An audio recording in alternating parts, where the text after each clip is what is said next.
Hey there, just wanted to throw this tip out there for anyone that needs it.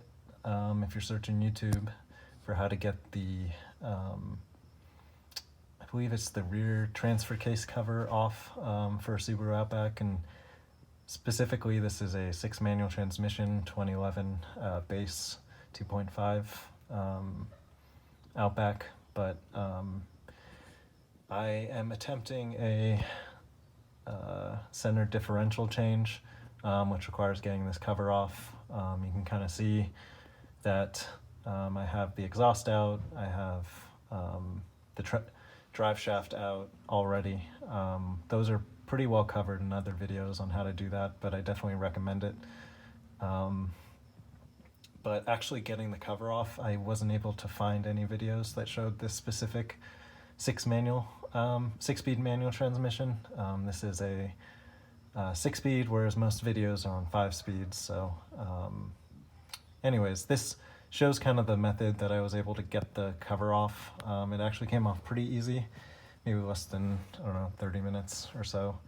I tried a few different things, but ultimately what worked was using a slide hammer mounted. You can kind of see it. Those are the exhaust bracket hanger bolts. When you attempt this, you'll know what I'm talking about. You have to take those off to access some of the transfer case cover bolts. But those are 12mm socket size head bolts. So they're pretty small, especially when you compare it to the slide hammer. This is a Harbor Freight. It's like $100 slide hammer. Kind of expensive, but it's the 5-pound and actually works, whereas the other one's a piece of crap. But anyways, might be able to do with a smaller one. I don't know. This is what I got. But I just downsized it a little bit with, or upsized it a little bit with some just random washers I had around. I think it took 4 SAE style washers of different sizes to get in there. But anyways, oops, sorry. So yeah, this is the setup I used.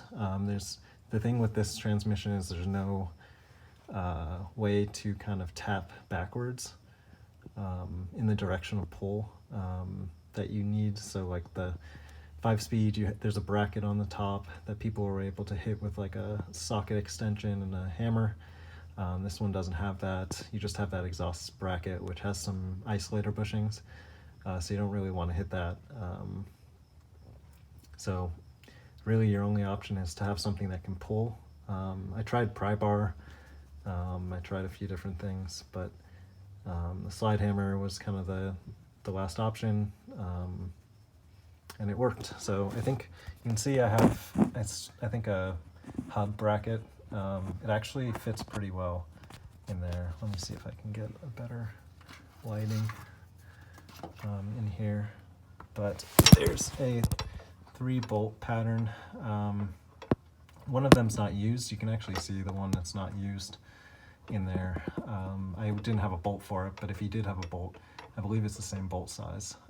But it actually lines up perfectly with this hub puller, so makes me think that that's the method they wanted you to use, or their bracket looks something similar. Kind of crazy that it lines up like that. But anyways, was able to secure it to that, torque it down a little bit. Doesn't need to be torqued very tightly, and you can kind of see there's a gap. I've already drained all the fluid. I haven't fully pulled it out, but you can kind of see that pin there. That's what is a pain in the ass. I think there's another one on the top I can't really show you. But anyways, that's what I ended up using, and it worked pretty well. So hopefully that helps people, and yeah, good luck. Another thing to note here, when you've got it all back apart and you're about to put it back together, this one does go together a little bit different than the 5-speed that's on most of the videos. So I'm not going to take it apart here because I just got it in, but the center differential here, this guy is actually sitting on a shaft that's protruding out of the transmission. It's a fixed shaft, whereas most of the 5 speeds, as far as I can tell, this is like a floating shaft. So it has multiple splines on it. This guy's gotta kind of turn it back and forth to get the splines to engage. And then it'll actually be protruding a little bit from the gasket surface. And what you end up doing is kind of trying to get it, square as possible. I wasn't able to do it without a hammer, but then you just kind of get it to sit flush on the surface. You can see here it's flush. Otherwise, it'll feel like it's not going to go in, but you just need to give it a few taps with a mallet.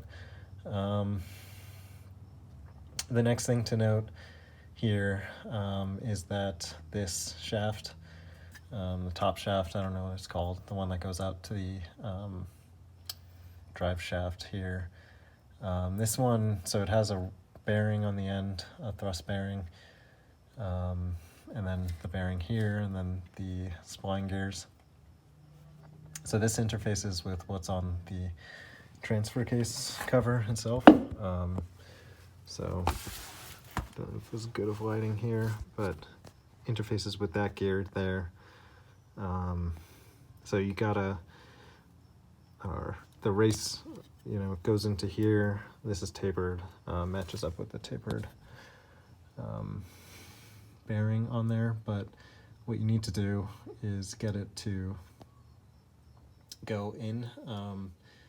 It's a little different than the 5 speeds. This guy can't go in with the cover because of this little bar here. You gotta like wiggle it through past the center differential, which I would recommend seating first, and then wiggle this guy through. There's just enough space if you kind of get the right angle on it to get it past, and then it kind of just floats in there. And then when you put it together, the shaft here needs to go inside the center differential.